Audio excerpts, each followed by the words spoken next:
And we've talked about the emphasis on offensive rebounding and just the size the teams are playing with across the board. Trae's one of the smaller players in the league. He's always been a rough defensive player, and it's not hard, while you can argue it's not fair, it's not hard to do a one-to-one correlation of the defense going off a cliff with Trae Young on the court and say the offense coming down is going, we can go at Trae Young every time and have success. So, to your point, McMahon, we're in a situation now where if you're the Hawks, like, it doesn't seem like Trae fits long term. And so the question is there a path to getting him elsewhere that can allow them to pivot in a direction where they can focus on the way they've been building this team, which is in a vision of guys that frankly don't fit Trae's profile? And like, I think that's one of the bigger questions to watch in the league between now and the trade deadline, because if you look around the league for all the reasons we've been talking about all these point guards, and you wrote that story with Bobby about it, like, there's not a lot of teams that need point guards, and there's not a lot of places where you go, yeah, this team is anxious to go trade for a $45 million guy, which is the same part of why Anthony Davis's trade market is impacted, and all these other guys that are potentially on the market might not be going anywhere. Sounds like young Mr. Bontemps is a Trae Young fan, is not liking what he's hearing in the background over there. Mr. Bontemps is still adjusting to East Coast life. It's been a long day of naps for him. So yeah, still trying to get back to sleep. Jet lag for the little Bond. Although young Mr. Bontemps has been to the West Coast about 4 times already, and he's got a better passport game than I do too. It's ridiculous. That is true. I think that's accurate. No, but with Trae, I don't know. I don't know where the destination would be. Like, Minnesota would like to upgrade at point guard, but I don't know if there's a deal that makes sense for the Wolves. The problem is the salary.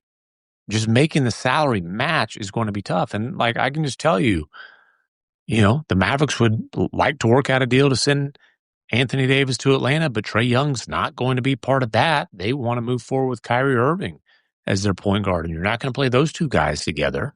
And by the way, just to interject, if the Hawks do a deal for Anthony Davis that doesn't include Trae Young, they are not only a second apron team in 2026-27, they're like wildly into the second apron in 2026-2027. The Atlanta Hawks are not going to be wildly into the second apron. They haven't even been into the tax in a long time. So that is not, to me, any sort of realistic path to something happening. Now, that's assuming Trae would pick up his player option, but given the chilly trade market, it's probably in his best interest to pick up that player option. You have to operate under the assumption with options that people will do the thing that's in their best interest. And as of today, it's hard for me to sit here and see Trae Young doing anything other than picking up an option for 2026-27 for almost $49 million. Yeah, I mean, I think Trae is in the situation like we've seen many players in years past, where is there a possibility that he could work out a contract where he declines the player option, takes a new contract that guarantees him more money over years but lowers the average salary? That's possible. However, that's hard to do when you've been the franchise player of a team and you're still in your prime years. And I think Trae is one of the first. Go ahead. I was going to say it's possible for him to maybe do that with another franchise, but I don't know that at this point it makes a lot of sense for the Hawks to even give him a pay cut extension. Well, I would argue it doesn't, and it also goes back to the same thing we've been talking about for more than a year now, which is we are entering into a new reality from a financial standpoint across the league, and Trae is one of the first guys who's, these all-star max players who is now running into this new reality of the financial constraints of this new CBA. And 5 years ago, Trae probably does get a max, or probably does get something close to a max, or has been maybe traded somewhere for a big. What's that? With you. Maybe not even 5 years ago. Right, maybe not even. But things would have been different, I would, just to say 5 years ago for a safe exercise. I think this whole situation would look different. But it's not 5 years ago. He would have extended already. Yeah, certainly that would be, if you go off the prior decade of evidence that we have, he's a guy that would either be on the Hawks or would be extended, or to McMahon's point, would be elsewhere and extended. And the fact that he's not, I think, goes back to all of these big questions that are coming in terms of how things are going to look different in this new system that we're in. And he's one of the first guys that I think is really running into the realities of that, where there's not a huge market for his services. And he's going to say, hey, I'm making this money. I'm an all-star player. I'm putting up big numbers. Like, I should be getting paid. And I'm just not sure where the market is. Especially if you're a Trae Young fan, you're like, the guy's did he lead the league in assists last year, or was he second? I believe he led last year. Mm-hmm. Yeah, I mean, the guy puts up routinely 20 and 10. Like, he averages 20 and 10. And so you're saying, well, wait a minute, how can a player averages 20 and 10 who's 27 years old? You're talking about how there's not that much of a market for him. And I can understand why that's hard. It's a hard sell. It's certainly a hard sell to him. You know, the thing, so his number next year, his player option is $49 million. That is 30% of next year's cap. And we've just illustrated that, at least right now, and, you know, we'll see what happens the rest of the season.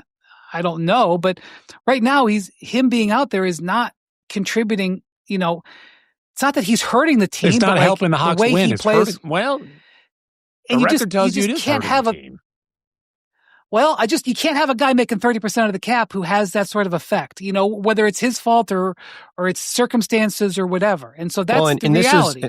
Right. And this is a situation where Trae Young making $25 million has a much different market, right? Mm-hmm. Like, this isn't baseball. You can't say, hey, Minnesota, we'll take on $20 million of Trae's money and you send us back 25, right? That doesn't work in the NBA. So whether it's Anthony Davis or Trae Young or any of these other guys, like, this is, you know, like McMahon said it a bunch of times, Anthony Davis wants to get extended wherever he goes, right? Okay, well, Anthony Davis is due to make $120 million the next 2 years and is approaching 35 years old and gets hurt a lot.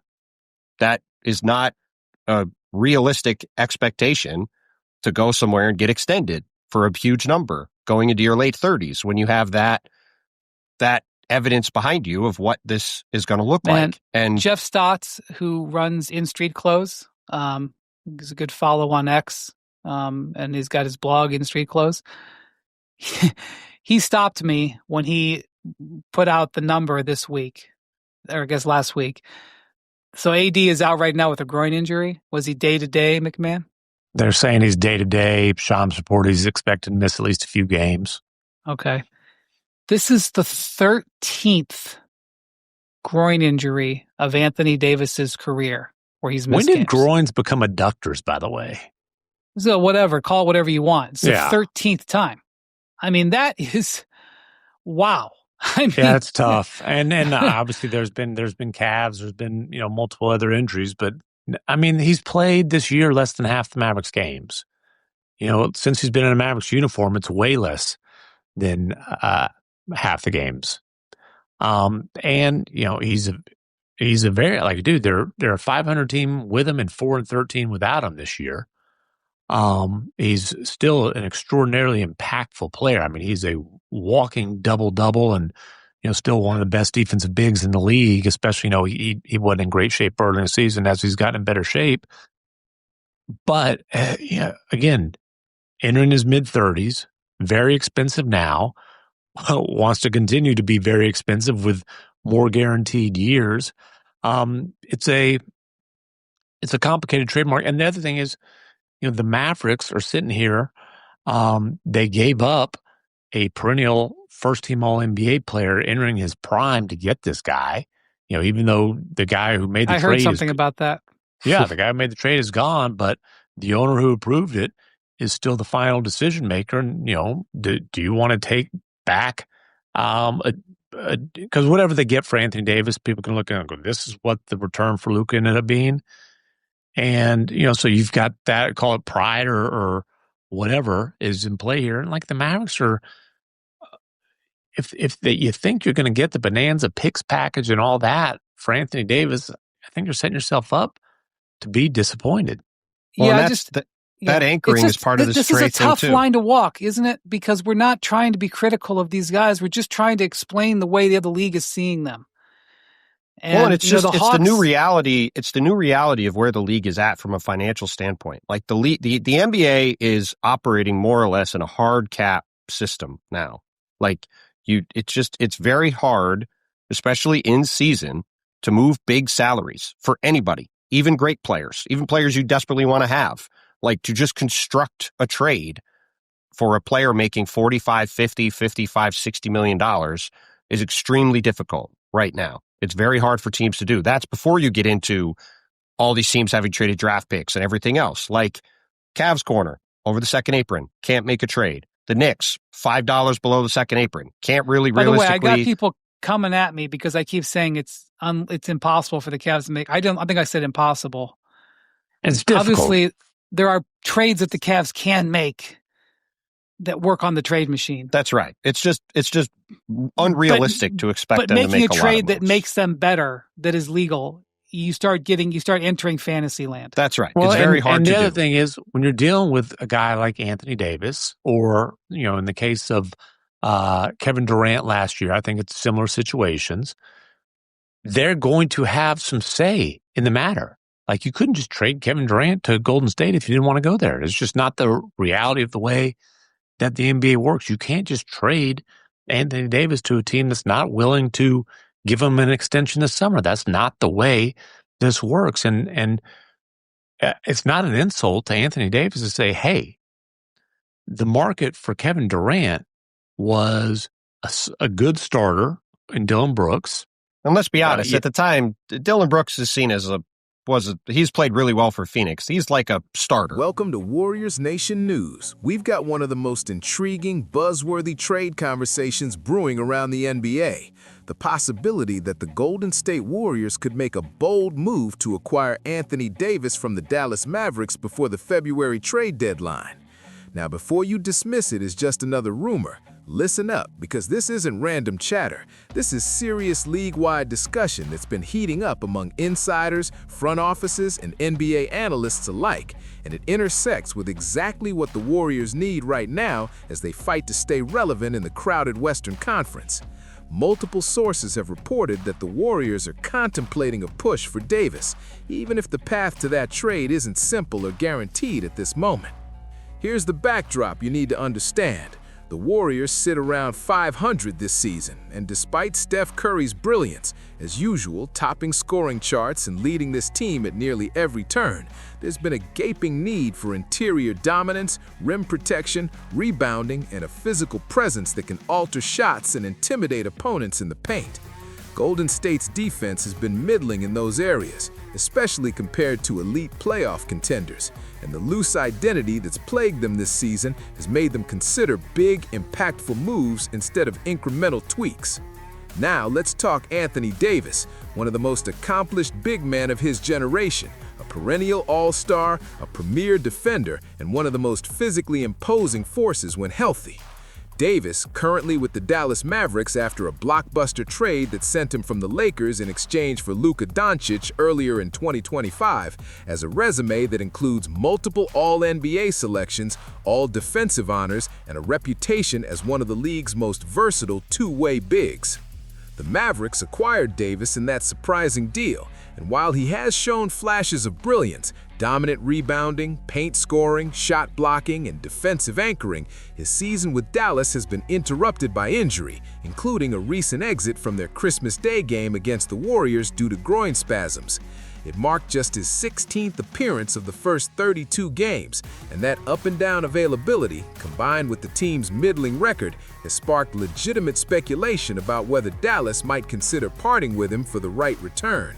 Multiple NBA insiders, including Chris Haynes and other league sources, have noted that Golden State has shown interest in Davis as a foundational big man they could build around in the second half of the season, particularly in hopes of shoring up defensive vulnerabilities and giving Curry more space and support inside. However, the reality of acquiring a player like Davis is complicated. The Mavericks reportedly aren't all that enthused about Golden State's current trade assets, which means the Warriors would likely need to include meaningful pieces, potentially a player like Draymond Green, Jonathan Kuminga, or even Jimmy Butler, or involve a third team to make the financials and logistics work. Now listen, this is where it gets emotional for Warriors fans. Imagine Steph Curry alongside Anthony Davis, a true 20-point, 10-rebound threat on both ends of the floor, a rim protector who can guard the paint at an elite level, and a switchable defender whose size and instinct would be exactly what Golden State has lacked this season.